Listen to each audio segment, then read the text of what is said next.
The great Riley Gage joins us now. Hey, Riley, how are you? Doing.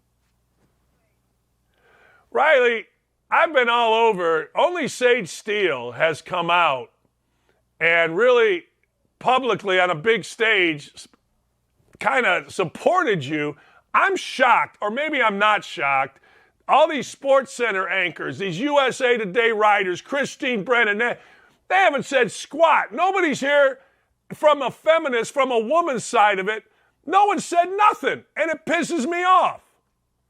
Yeah, it doesn't make sense. The feminists who you would think would say something, like Megan Rapinoe, who fought relentlessly for women's sports, who fought for equal pay and equal access and equal resources, and Billie Jean King, who was a trailblazer for Title IX and for women to have the opportunity to play at that level. I can tell you what they're saying. They're both actively now fighting for women to lose those opportunities. And exactly as you just mentioned, it doesn't make sense. The double standard, the hypocrisy of it all. I mean, Megan Rapinoe spent years whining about not having equal pay and fighting to get that. And now actively doing the exact opposite and hoping women lose out on chances and don't get to dream in the same way that she did. And I think it's worth noting that she's done playing. It doesn't affect her anymore, and she doesn't have a daughter to defend. So what this looks like to me is that she just wants to be seen as kind and inclusive because she has nothing to personally lose. Yeah, there's nothing wrong with being kind and inclusive, but if you're going to stand up for women, then stand up for frickin' women, particularly a woman athlete who got, excuse my language, screwed out of a national championship by a dude and then goes to a college campus and gets frickin' hit by a dude in a dress. Think about that for just a frickin' second, and then kidnapped. I mean, if you're going to stand up, this is what you stand up for. Absolutely. And I do think, just like you said, there's nothing wrong with being kind and inclusive. Everyone should aim to be kind and inclusive and accepting and welcoming and loving and all of the things. But in reality, it's not kind or inclusive to allow men into our spaces. This whole thing that just happened at San Francisco State is exactly my point in proving why we do need sex protected spaces. It's crucial. It's crucial for women. And it's funny that you mentioned feminists because I never considered myself a feminist. That's never something I thought I was because I believe in this sense of codependency between the sexes. I'm, of course, married, and my husband, we rely on each other for different things. But now I do call myself a feminist. I call myself a modern day feminist, which just means someone who's willing to acknowledge that women deserve respect and women deserve equal opportunities. I want to go back. You actually changed your tweet, and I think you changed it for the better, right? I mean, you changed it basically saying that Megan Rapinoe will probably not have the opportunity. Sue Bird, same boat. I've said this, Riley.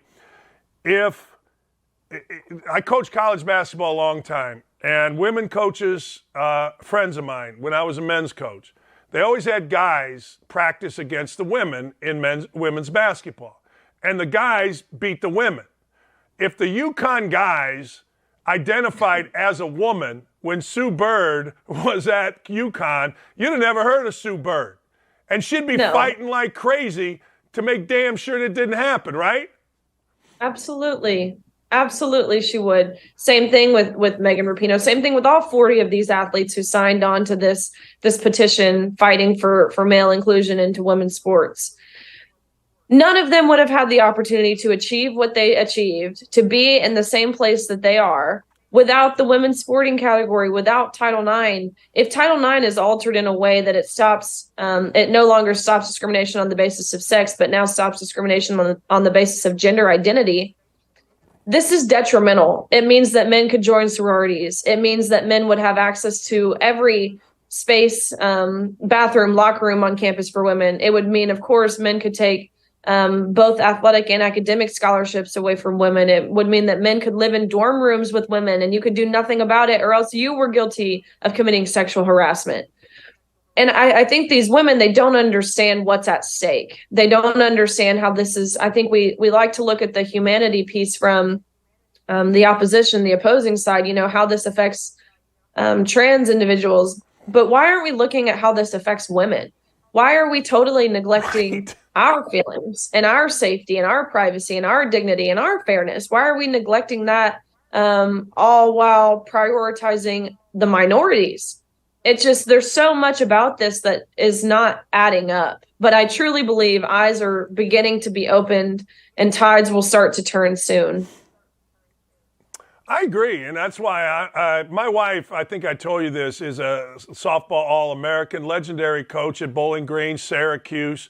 My stepdaughter plays third base for Harvard. So I know, and I listen to them. I listen to them, and they share your exact views.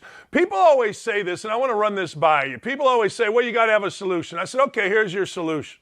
If you really got to be involved in this, if you're born a biological male, play with the men. If you're born a biological female, play with the females. That's it. Let's go.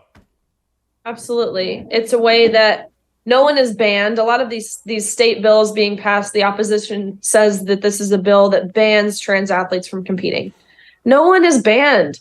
No one believes anyone should be banned. I don't believe trans athletes should not be able to play sports. Of course, they should be able to play sports, but it's a matter of playing where is fair and where is safe. And so if that, of course, I think that means competing with your biological sex.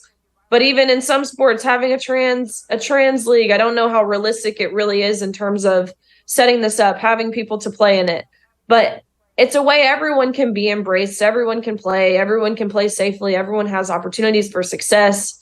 And so I just don't understand why there's so much opposition in regards to these solutions. It's all a matter of fairness. This is not anti-trans. It's pro-woman and pro-fairness. Hey, thanks for watching Don't At Me with me, Dan Dakich. Make sure to like, subscribe, or click the notification bell for more of my beautiful face. Check out my full show to my right, or watch this other video. See ya.